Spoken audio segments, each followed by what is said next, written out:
algunos sistemas para lo que es inmunidad y también trastornos de la inmunidad. Vamos a tratar de avanzar algunos trastornos de la inmunidad y si es que no, continuamos la siguiente clase. Entonces, el día de hoy la idea es ver lo que podemos nosotros recordar de nuestras clases de fisiología, de lo que es inmunidad.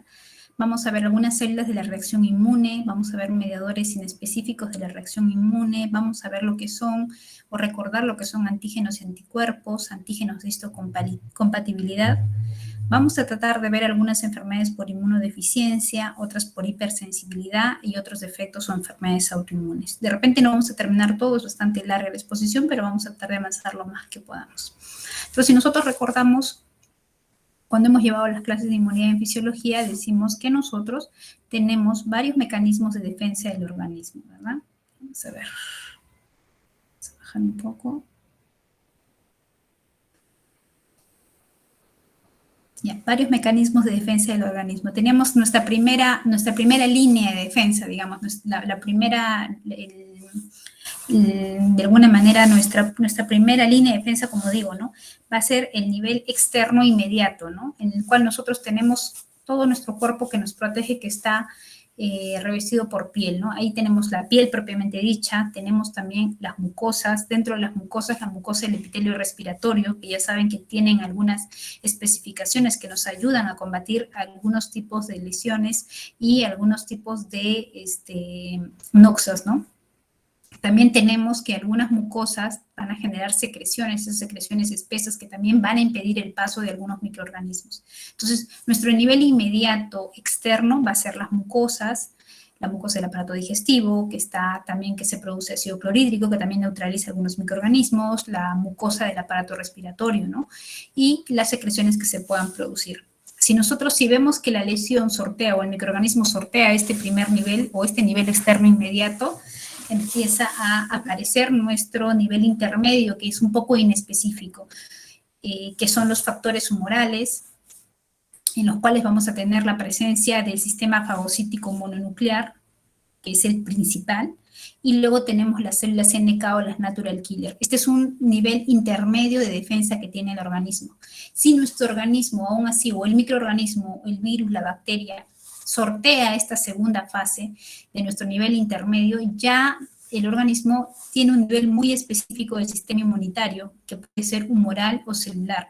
Ya sabemos que el humoral está mediado por los linfocitos B y el celular por los linfocitos T. Entonces, tenemos tres formas, o de alguna manera, tres caminos en los cuales nuestro sistema inmunológico puede defenderse, ¿no? El inmediato, el externo, el que tiene a primera mano, el intermedio, que no es tan específico, que tiene células del sistema fagocítico mononuclear, que hemos hablado anteriormente también, cuando hemos hablado de inflamación, que es el que tiene las células NK y los factores humorales, y el nivel ya específico mediado por linfocitos B y linfocitos T. Entonces, hay dos tipos de respuestas específicas para el sistema inmunitario. Una inmunidad humoral y una inmunidad celular. Ya sabemos que la inmunidad humoral está mediada por los linfocitos B, que van a convertirse al final en células plasmáticas y estas van a generar inmunoglobulinas o producir inmunoglobulinas, que a su vez van a ser capaces de neutralizar toxinas, bacterias y virus. Y también tenemos la inmunidad celular mediada por los linfocitos T, que esta va a ser mucha más específica, que se va a ir contra hongos, parásitos, algunos tipos de virus, también células tumorales y algunos tejidos extraños. ¿Cuáles son las características de la respuesta inmune? La respuesta inmune es específica, tiene capacidad de memoria, tiene la capacidad de recordar si un antígeno ya entró, si es la segunda vez que entra un antígeno, tiene esa capacidad de memoria de reconocer la segunda vez que ingresa para poder de alguna manera sacar el anticuerpo correspondiente para neutralizarlo. Tiene la capacidad de ubicuidad, que es la capacidad de poder ubicar dónde está la lesión o dónde está el microorganismo.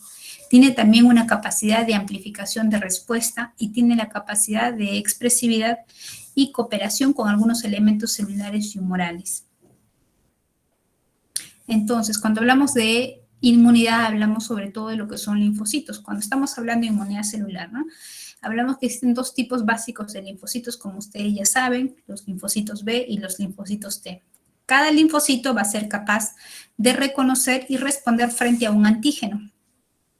o frente a un número limitado de antígenos que van a estar relacionados entre sí. Entonces, recuerden que a nivel de la médula ósea se generan las células precursoras tanto de los linfocitos, tanto de las células precursoras de los linfocitos B como de los linfocitos T. Cuando hablamos de los linfocitos B, vemos que, como ya hemos dicho, se genera en la médula ósea. Hay una célula precursora de linfocitos B que va a hacer que se forme el linfocito B. Este se va a convertir en una célula plasmática que va a ser capaz de poder generar inmunoglobulinas, ¿no? Todo esto va a estar generado por el macrófago. Las células precursoras de los linfocitos T ya sabe que se van a almacenar o van a tener su maduración a nivel del timo, van a producir los linfocitos T y finalmente los linfocitos T efectores, ¿no? Esa es la diferenciación de los linfocitos, que ustedes ya lo han visto antes. Entonces, los linfocitos B van a tener la responsabilidad de lo que es la inmunidad humoral. Un momentito, por favor. Ok. Se van a diferenciar, crecer o hipertrofiar hasta que se vuelvan células plasmáticas y tengan la capacidad de secretar ese tipo de anticuerpos a los que les vamos a denominar inmunoglobulinas. Estos linfocitos B tienden aproximadamente a ser el 10 a 20% de todos los linfocitos circulantes. Los linfocitos B tienen receptores de membrana para inmunoglobulinas iguales a las inmunoglobulinas que sintetizan. Tienen receptores para la fracción de la inmunoglobulina G, por ejemplo, y receptores para la fracción del C3b del complemento, ¿no? Los linfocitos B tienen bastantes receptores, pero van a tener la capacidad solo de sintetizar algunas inmunoglobulinas. Sin embargo, las células plasmáticas es al revés. Tienen pocos receptores para inmunoglobulinas, pero sintetizan grandes cantidades de ellas, ¿no? Si vemos un gráfico, podemos ver que este es un linfocito B y esta es una célula plasmática que ya está activada. Este linfocito B tiene varios receptores a nivel de la membrana, pero solo genera unas cuantas inmunoglobulinas. Sin embargo, la célula plasmática es al revés. Tiene pocos receptores a nivel de la membrana, pero tiene la capacidad de generar muchas inmunoglobulinas, ¿no?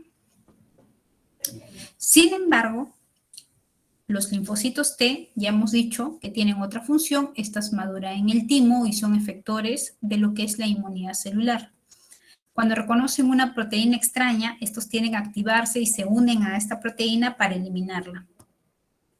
Cuando hay una estimulación antigénica, algunos linfocitos T van a aumentar el tamaño y esto va a hacer que se denominen inmunoblastos T. Cuando ya no hay o cuando ya cesa esa estimulación antigénica, cuando ya no hay antígeno, este inmunoblasto T que se convirtió o que creció, se vuelve un linfocito T de memoria, que va a tener la capacidad de reaccionar en forma rápida al entrar de nuevo en contacto con el mismo antígeno, ¿no? Esa es la capacidad o dentro de las características del sistema inmune de lo que habíamos de hablar de capacidad de memoria que tiene el sistema inmunológico, ¿no?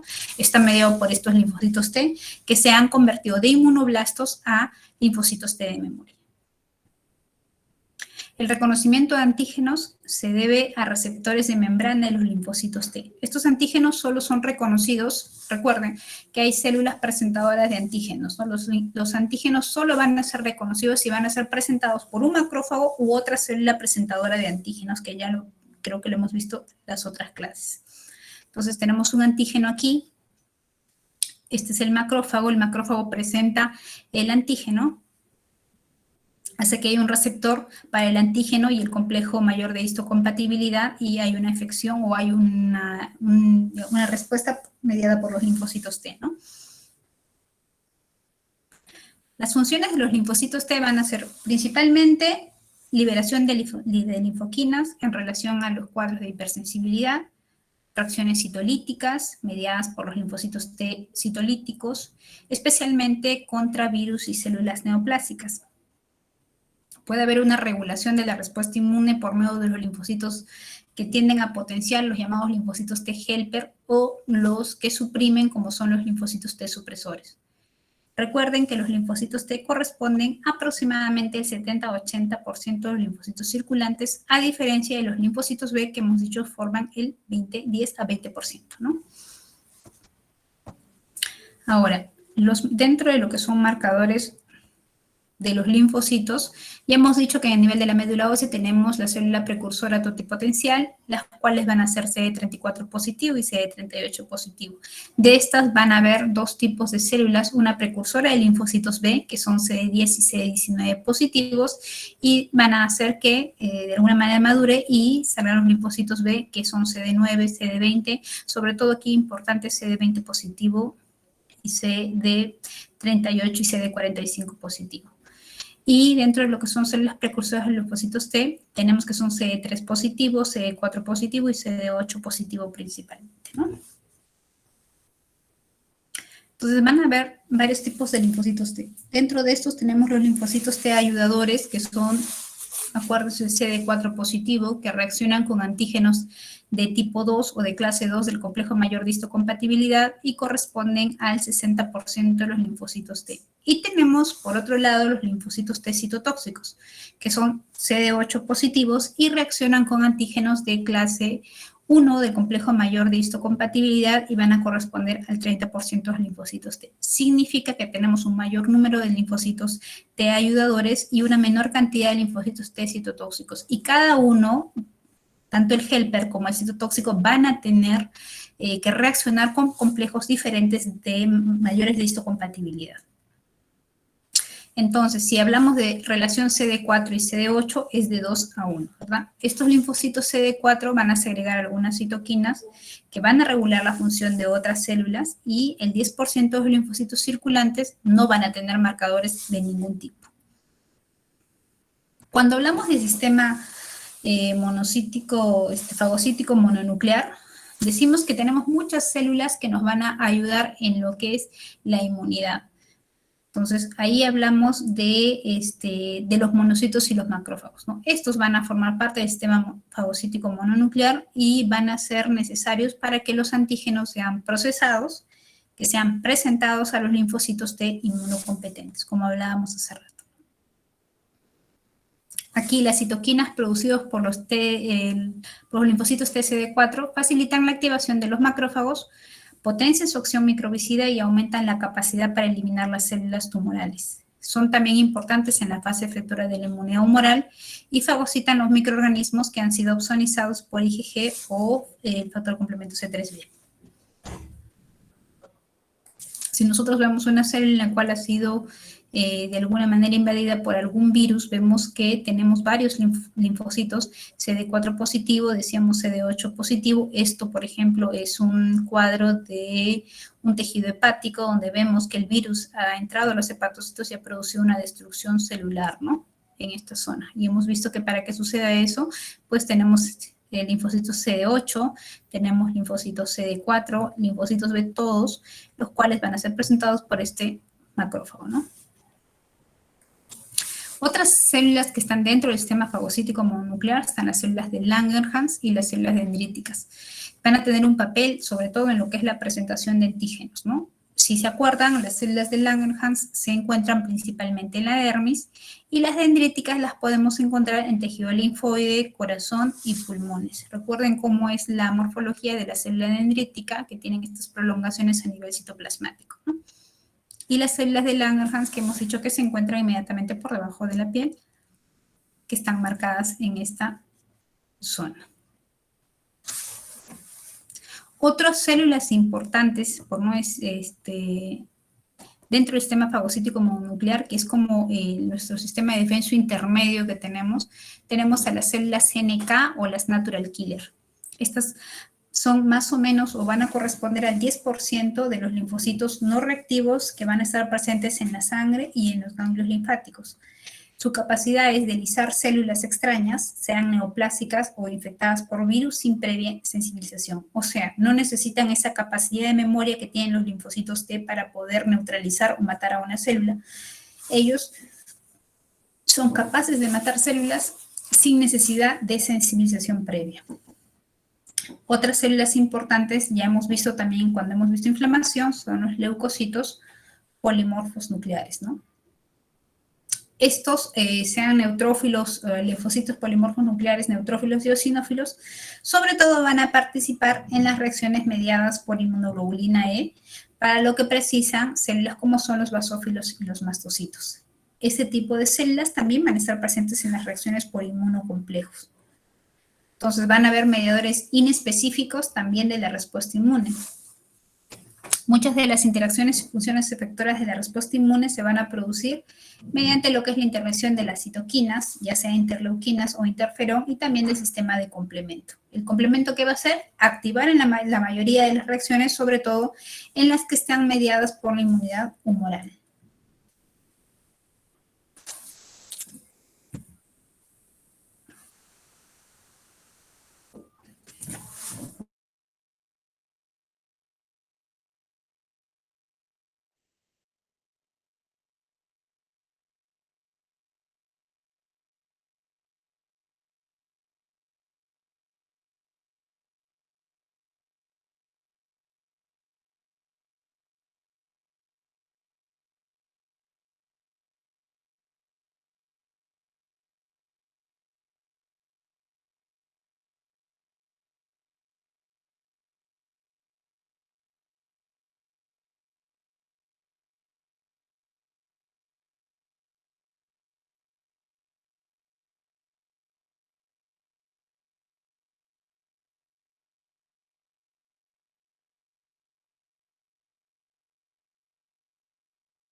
¿En qué nos quedamos, chicos? ¿O hasta dónde lograron escuchar?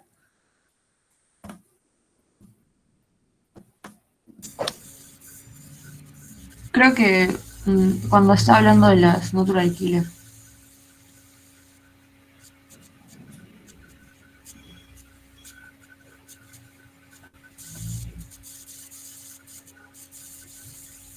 Ok, decíamos que dentro de lo que hablábamos de inmunidad de comportamiento intermedio, hablábamos de las células NK, que son las células natural killer, que estas decíamos que corresponden al 10% de linfocitos no reactivos que van a estar presentes en la sangre y en los ganglios linfáticos y van a ser capaces de lisar células extrañas sin tener la sensibilización previa como los linfocitos T. Van a lisar células como son células neoplásicas o células infectadas por virus. También hablamos de los leucocitos o polimorfos nucleares. Estas van a estar mediadas sobre todo por inmunoglobulina E y van a precisar células como son basófilos y mastocitos. También estos tipos de células están presentes en las reacciones por inmunocomplejos. Entonces decíamos que cuando hablamos de mediadores inespecíficos de la respuesta inmune, van a haber muchas de las interacciones y funciones efectoras de la respuesta inmune se van a producir mediante la intervención de las denominadas citoquinas, que las hemos visto en la clase de inflamación, que pueden ser interleuquinas, interferón o factor de complemento. Este complemento activa la mayoría de las reacciones, sobre todo las que están mediadas por inmunidad de tipo humoral. Dentro de lo que son las funciones de las citoquinas, decíamos que ejercen su función por unión a receptores de alta afinidad de las células dianas. Estas van a ser esenciales en la instauración de la reacción inflamatoria y también para la inmunidad natural. Van a producir la regulación de la proliferación, crecimiento y maduración de las células efectoras de la inmunidad, y que cada citoquina puede actuar sobre diversas células sobre sí mismas, denominados los mecanismos de acción de las citoquinas, que veíamos que pueden ser de tipo autocrino sobre la misma célula, de efecto paracrino en la célula contigua vecina, o van a necesitar el torrente endocrino para producir alguna de las acciones. Cuando nosotros hemos hablado ya de todos estos mecanismos del sistema inmunitario, tenemos que ver, para que se produzca una reacción inmunitaria, para que se produzca algún mecanismo, que se active algún mecanismo inmunitario, tiene que haber la presencia de lo que son los antígenos. Entonces decimos que antígeno es toda sustancia que provoca o que logre provocar una respuesta del sistema inmunológico. Esta puede actuar como antígeno cualquier sustancia que sea reconocida como extraña para el sistema inmunológico. Estos antígenos las proteínas son las sustancias con mayor capacidad, son proteínas que tienen, son sustancias con mayor capacidad antigénica, y cada antígeno tiene uno o varios determinantes antigénicos o epítopos formados por 4 a 5 aminoácidos o 5 a 6 monosacáridos. Esta es la zona del antígeno a la que se une el anticuerpo. El epítopo es la zona del antígeno a la que se une el anticuerpo, ¿no? Las moléculas del tamaño de un epítopo se denominan aptenos y son incapaces de evocar una respuesta inmune, pero pueden llegar a unirse a una molécula transportadora para estimular la respuesta inmune. O sea, no va a producir una respuesta inmune directa, pero estimula a otras para producir la respuesta inmune. Los anticuerpos así formados pueden reaccionar después con los aptenos, aunque no vayan acompañados de la proteína transportadora. ¿Y cuál es el efecto que producen los antígenos? La generación de un anticuerpo. ¿Y qué son los anticuerpos? Son las gamma globulinas o inmunoglobulinas altamente específicas, de las cuales tenemos 5 tipos, ¿no? La inmunoglobulina A, la G, la M, la D y la E. Estas tienen estructuras y propiedades biológicamente comunes, están formadas por 2 cadenas ligeras y 2 cadenas pesadas, que están unidas, aquí lo vamos a ver en el siguiente gráfico, aquí están 2 cadenas ligeras que están aquí lateral y 2 cadenas pesadas que están unidas por puentes disulfuros, ¿no? Y van a tener un lugar de unión del antígeno en esta zona. Vamos a empezar con las inmunoglobulinas de mayor concentración en la sangre, y empezamos con la IgG. La IgG es importante por su actividad, sobre todo antiviral y antimicrobiana. Va a ser una potente opsonina y un eficaz neutralizador de lo que son las toxinas. La IgG es la única que puede pasar a nivel de la placenta y va a tener por eso un efecto importante de defensor en los recién nacidos hasta que sean capaces ellos mismos de sintetizar sus propias inmunoglobulinas. Entonces, ¿quién pasa a la placenta? La IgG. La IgM, esta inmunoglobulina, va a estar presente en la superficie y el citoplasma de los linfocitos B maduros. Va a ser la primera inmunoglobulina que el organismo es capaz de sintetizar y es especialmente importante en defensa contra microorganismos. La inmunoglobulina A se encuentra sobre todo en lo que son las mucosas del organismo, especialmente en el intestino, la mucosa genitourinaria y bronquios, y brindan una protección antimicrobiana.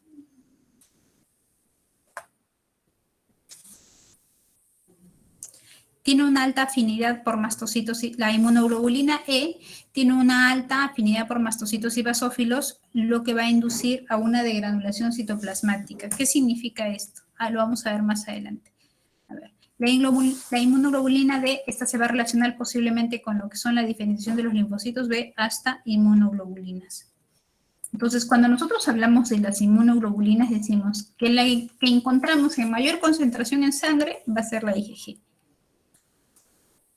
¿Okay? Que la que pasa la placenta o puede ingresar a la placenta y por lo tanto ejercer una reacción, una labor defensiva en recién nacidos, es la IgG. Cuando hablamos de cuál es la que está presente en la superficie del citoplasma, estamos hablando de la inmunoglobulina M y reconocer que va a ser la primera inmunoglobulina que el organismo va a ser capaz de sintetizar.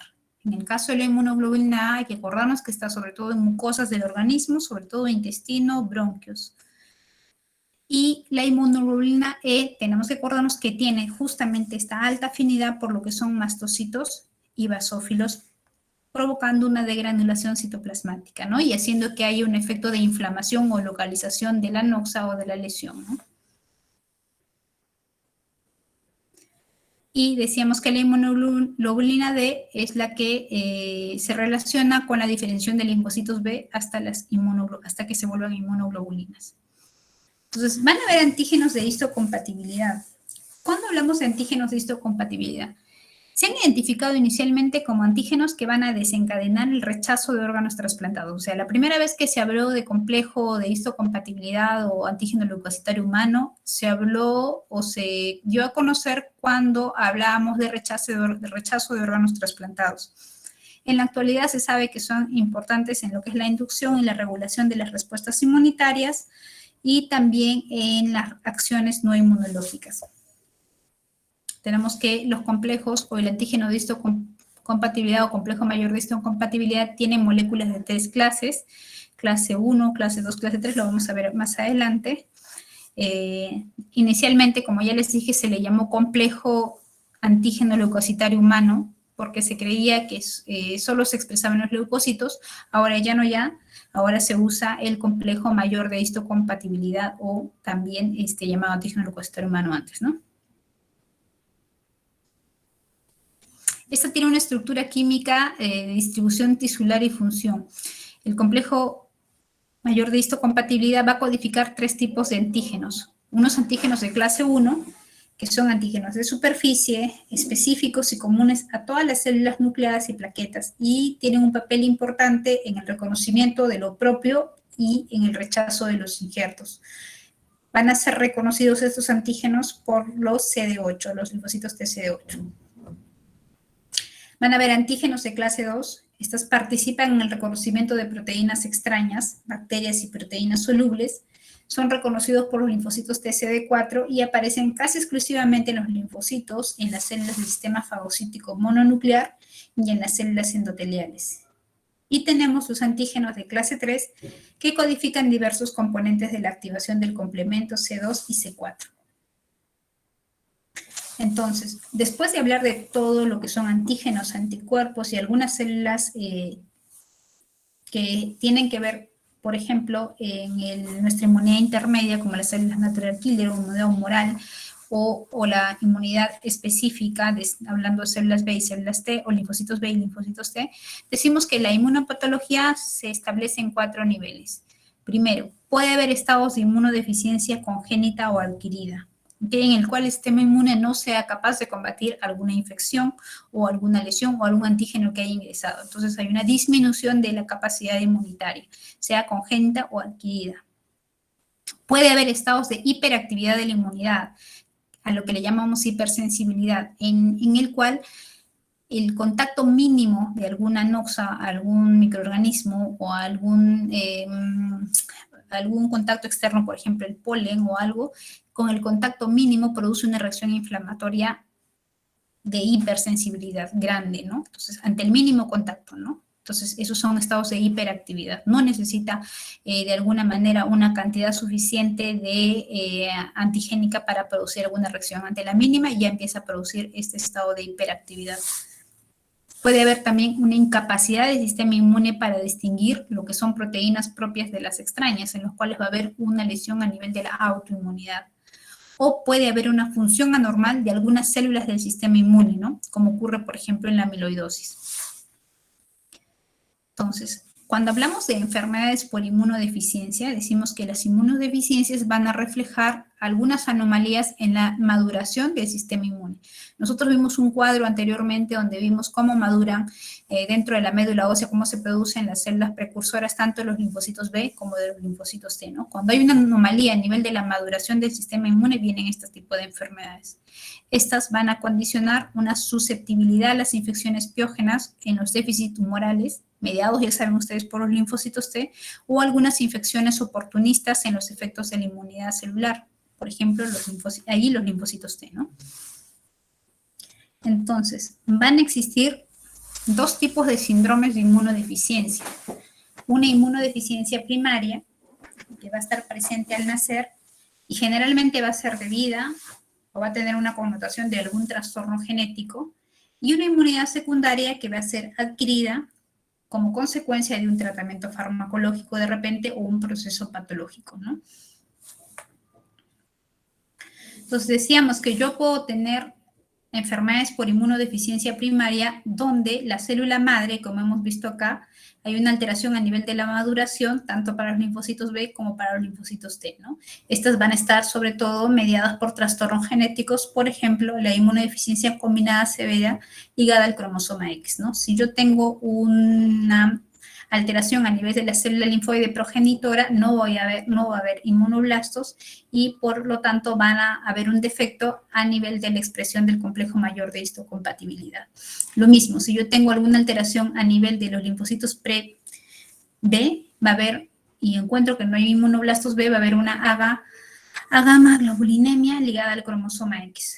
Si yo veo un bloqueo a nivel de estas inmunoglobulinas, tanto de la A, la G y la E, pues voy a ver que solo se va a producir esta inmunoglobulina M y va a haber un síndrome de hiperinmunoglobulina M. Y si yo tengo un bloqueo a nivel de alguna inmunoglobulina específica, voy a tener un déficit selectivo de las inmunoglobulinas, ¿no? También van a haber enfermedades, como les decía, mediadas por hipersensibilidad. Las respuestas inmunes, a pesar de ser un mecanismo de defensa contra sustancias extrañas, con frecuencia van a lesionar a los tejidos. En estos casos, la reacción tisular o la reacción al tejido va a ser, como hemos dicho, de tipo inflamatorio. Puede ser clínicamente inaparente o progresar inclusive hasta causar la muerte del paciente. Dentro de los antígenos causantes de estas reacciones pueden ser antígenos exógenos. Ya sabemos que ahí tenemos el polen, algún alimento que podamos ingerir, algún fármaco que podamos tomar vía oral, nos pueden colocar a nivel parenteral, algún microorganismo que puede ingresar o algunas sustancias químicas. También van a haber reacciones que pueden ser antígenos homólogos o autoantígenos que van a ser procedentes del propio organismo o a un antígeno autólogo que van a ser procedentes de sujetos de la misma especie, ¿no? Por ejemplo, alguna reacción por alguna transfusión o alguna reacción por algún trasplante. Entonces, hay varios tipos de reacciones de hipersensibilidad. Cuando hablamos de reacción de hipersensibilidad de tipo 1, esta es la famosa anafilaxia, es una reacción inmune en individuos ya previamente sensibilizados, se va a producir rápidamente en la reacción antígeno-anticuerpo y va a tener lugar en la superficie de mastocitos y basófilos. Ahí hablamos sobre todo de la inmunoglobulina E, ¿verdad? Esta reacción es mediada por la activación de la IgE que causa la degranulación de mastocitos y basófilos, que esa degranulación va a hacer que se liberen mediadores químicos de la inflamación. Entonces, ¿qué mediadores se van a liberar? Se libera histamina, se libera factor quimiotáctico para eosinófilos y factor quimiotáctico para neutrófilos. Esto va a liberar también serotonina, citoquinas, se van a activar el metabolismo del ácido araquidónico y se va a formar por un mecanismo dependiente de lo que son linfocitos TCD4 por el complemento, ¿no? Y citoquinas. Entonces, ¿qué va a hacer? Va a haber una reacción, en este caso un antígeno, que va a llegar a nivel de una mucosa produciendo la lesión. La célula presentadora de antígenos va a ser presentado hasta los linfocitos T helper, que son CD4 positivos. Estas van a hacer que se liberen citoquinas y la célula plasmática, en este caso, tenga un efecto sobre los mastocitos, se produzca la degranulación que está dentro y la liberación de mediadores químicos, ¿no? ¿Qué consecuencias va a traer esta degranulación? Y por lo tanto, de alguna manera, la formación de este mecanismo inflamatorio crónico, ¿no? Va a haber atracción de los polimorfos nucleares, neutrófilos y eosinófilos hacia el foco de la lesión, va a estimularse la síntesis de IgE, se va a estimular la proliferación de mastocitos, como hemos dicho, y va a aumentar la hematopoiesis, ¿no? Dentro de estas enfermedades tenemos la anafilaxia local o atopía, ¿no? Este tiene lugar en pacientes con predisposición a la síntesis de IgE específicas. En más de la mitad de los pacientes hay una historia familiar de cuadros alérgicos. Eso lo vemos hasta en la familia, no sé, el papá es alérgico, el hijo es alérgico y el hermano es alérgico. Entonces, tiene siempre un componente de historia familiar, ¿no? Y el cuadro clínico va a depender de la puerta de entrada del antígeno. Esta puerta de entrada puede ser a través de la piel, y si sucede eso, el paciente va a presentar dermatitis alérgicas. A nivel, puede ingresar por una mucosa, por ejemplo, la nariz, y va a producir una rinitis alérgica, puede producir un asma bronquial o la fiebre de heno, puede entrar por la mucosa conjuntival y producir una conjuntivitis alérgica, o puede ingresar por el tracto gastrointestinal y producir alguna alergia alimentaria, ¿no? Bueno, en este caso hablamos aquí de una dermatitis alérgica, ¿no? A nivel de la piel. Y está a nivel de la mucosa conjuntival, produciendo una conjuntivitis alérgica. Esto significa una anafilaxia de tipo local, ¿no? Está de alguna manera y va a ingresar a la mucosa correspondiente y va a producir una reacción inflamatoria en esa zona, ¿no? Pero yo puedo tener, que esta reacción local va a tener dos fases. Una fase precoz, que va a durar aproximadamente 5 o a menos de una hora, que van a predominar procesos que son vasculares, va a haber vasodilatación, va a haber edema y espasmo del músculo liso. Y una fase un poco más tardía, que va a durar 1 a 2 horas, en las cuales va a haber van a predominar las alteraciones inflamatorias con presencia de abundantes células de la inflamación, ¿no? Entonces, eso puede suceder. Luego tenemos ya no la anafilaxia local, sino la sistémica. En esta sistémica, esta se produce por la entrada de proteínas heterólogas que van a ir directamente al torrente sanguíneo. Entonces, si van al torrente sanguíneo, van a producir ¿qué? Una vasodilatación generalizada, un cuadro de shock que puede causar la muerte, y uno de los casos o los ejemplos más frecuentes que tenemos es la alergia a la penicilina, ¿no? El cuadro clínico, a diferencia del otro que es local, va a producir en este prurito, urticaria, contracción a nivel bronquiolar, edema de glotis, vómitos, puede producir cólicos abdominales, diarrea y en casos graves inclusive shock, denominado shock anafiláctico, ¿no? Eso es cuando hablamos de reacciones de hipersensibilidad tipo 1. También tenemos reacciones de hipersensibilidad de tipo 2. Esta es una reacción de anticuerpo contra antígeno. Van a formarse anticuerpos citotóxicos que van a actuar a nivel de la superficie celular. La acción citotóxica es mediada por células natural killer y por el sistema de complemento. Y los antígenos pueden venir a nivel exógeno de la propia célula o de una proteína extracelular. Esto va a presentar 3 tipos de reacciones. Primero, puede producir una lisis celular mediada por el complemento. La célula sobre la que ocurre la reacción sufre daño directo en la membrana y se lisa. Y los anticuerpos presentes en esta reacción son de tipo IgG e IgM, que activan el complemento hasta la formación del complejo C5b-9. Este es el complejo denominado complejo de ataque de membrana, en la cual la función va a ser que forme agujeros o canales iónicos en la membrana, induciendo la lisis celular. Tengo un dibujo por aquí, efectivamente, ¿no?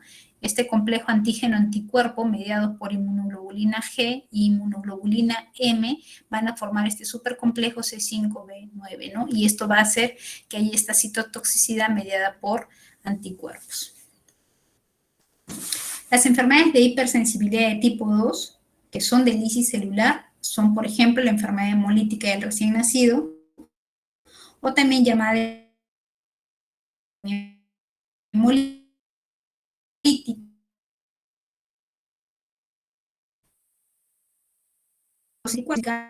La gran esta de aquí necesita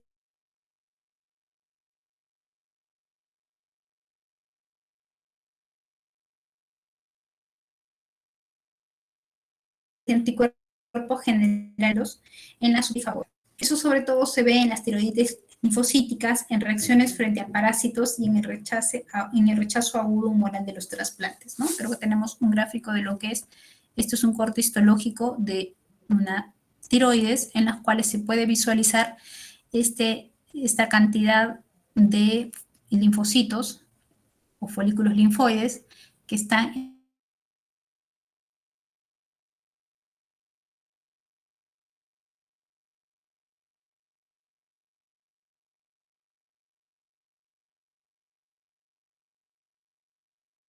proteínas extracelulares o receptores de membrana. Cuando el antígeno es una proteína extracelular, se activa el complemento y produce lo que es una alteración funcional de las membranas.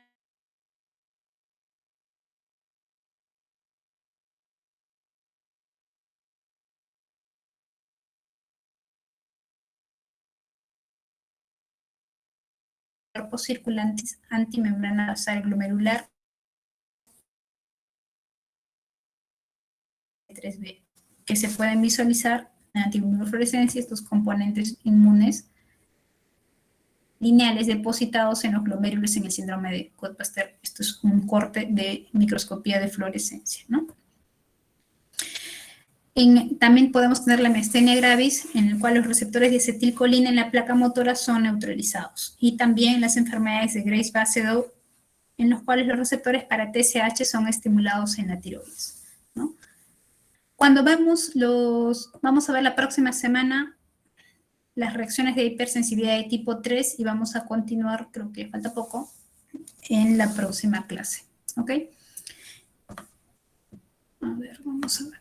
Tenemos igual en la clase teórica de inmunidad, la vamos a ver, la práctica de la clase teórica de inmunidad, vamos a verla en los grupos normales del lunes hasta el día jueves y vamos a ver si el jueves continuamos con esto y cerramos la clase de lo que son trastornos de la inmunidad. Ok, chicos, Juliana, me comunico contigo para cualquier cosa, no hay ningún cambio hasta ahorita, los grupos de prácticas normal de lunes al jueves y el viernes continuando la clase, ¿ok? Ok, doctor, está bien. Hasta luego.